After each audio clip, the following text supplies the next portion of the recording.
뭐 심판관 전원일치 8대 0을 바랐던 민주당. 사실 이 대통령 파면이란 것이 민주당 입장에서 보면은 정권을 가져올 수 있는 이제 기회가 됐기 때문에 당 입장에서는 뭐 좋은 일이라고 볼 수 있겠습니다만 국가적으로 보면 굉장히 이제 불행한 일이기 때문에 표정 관리를 조금 하는 모습이네요. 굉장히 표정 관리를 열심히 하고 있다고 예. 볼 수 있습니다. 일단 먼저 더불어민주당은 책임론보다는 감사의 인사를 드렸습니다. 국민의 승리라고 평가를 했는데 실제로 박찬대 원내대표는 12.3 내란의 밤을 맨몸으로 무장한 계엄군에 맞서서 장갑차를 막아선 시민들의 승리이고 엄동설한 추위에도 광장에서 응원봉을 들고 함께한 수많은 시민들의 승리라면서 국민들께 감사를 표했습니다. 그리고 또 윤 전 대통령 탄핵 시작부터 파면까지 지휘한 이재명 대표의 리더십에 대해서도 이야기가 나왔었는데요. 과거에 이제 비명가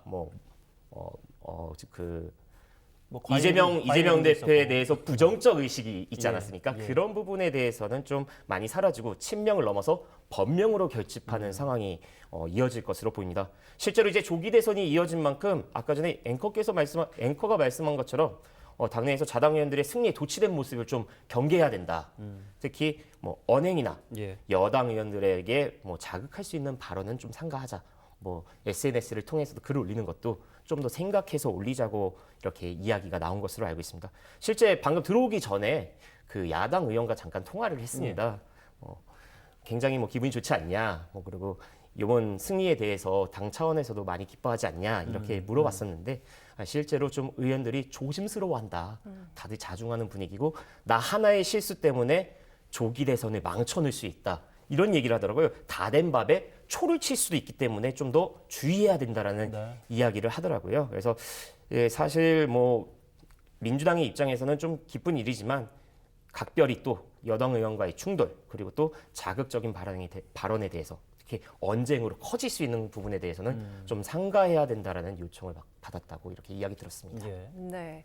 자, 윤 전 대통령 파면되면서 말씀하신 것처럼 이제 조기 대선 국면에 돌입한 상황입니다. 오전 선고 이후에 어떤 움직임이 좀 있습니까? 이제 실질적으로 오늘 한덕수 대통령 권한대행이 노태학 중앙선관위원장을 만났습니다. 실질적으로 대화한 내용은 조기 대선 관련 통화 내용이었습니다. 한 권한대행은 이번 조기 대선을 두고 새로운 대통령 선출을 넘어서 대한민국의 미래를 그리고 국민의 통합을 위한 중요한 계기가 될 것이라고 이야기했습니다. 그만큼 이번 조기 대선에 대해서 굉장히 신경을 쓰고 있는데요. 아시다시피 조기 대선은 대통령이 파면되거나 거리 상황이 벌어졌을 때 60일 이내 대통령 선거를 치러야 됩니다. 그만큼 굉장히 타이트한 상황입니다. 그래서 선관위도 오늘부터 대통령 선거 예비 후보 등록을 받기 시작했습니다. 아마도 급박하게 아주 빠르게 진행될 걸로 보입니다. 여하튼 조기 대선의 시계는 시작이 됐습니다. 탄핵이 되는 순간 60일이 이제 주어졌는데 여야는 상황이 굉장히 다릅니다. 그래도 주말 지나서 이제 다음 주부터 본격적으로 움직이겠죠? 벌써부터 움직였다고 볼 수도 있을 것 같습니다. 사실 여야가 대선 후보 선출을 위해서는 이제 경선을 치러야 되는 게 절차인데요. 그렇죠. 다음 주 중으로 각 당은 경선을 거쳐 이제 최종 본선 후보를 선택하는데 이제 빠르게 좀 한 3주 정도 더 늦게 걸리면 한 달 정도 소요될 것으로 보입니다.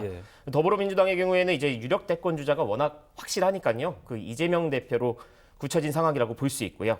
그리고 또 민주당 의원들과 또 통화를 잠깐 했었는데요. 경선 절차에 참여하기 위해서 이 대표가 이르면 다음 주 수요일, 늦어도 목요일에는 대표직을 내려놓을 것이라고 이렇게 얘기를 드렸습니다. 그리고 또 여당도 좀 어수선한 분위기 속에서 경선을 준비할 것으로 보입니다.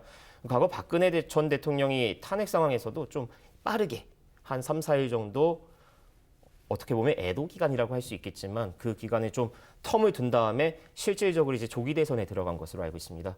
권성동 원내대표 같은 경우에는 2달 후면 대선이다. 시간이 촉박하지만 절대로 물러설 수 없고 져서는 안 될 선거이다. 피와 땀과 눈물로 지키고 갖고 온 우리 대한민국의 미래를 위험천만한 이재명 세력에게 맡길 수 없기 때문이다. 승리를 위해 우리부터 하나로 뭉쳐야 한다라면서 사실상 이제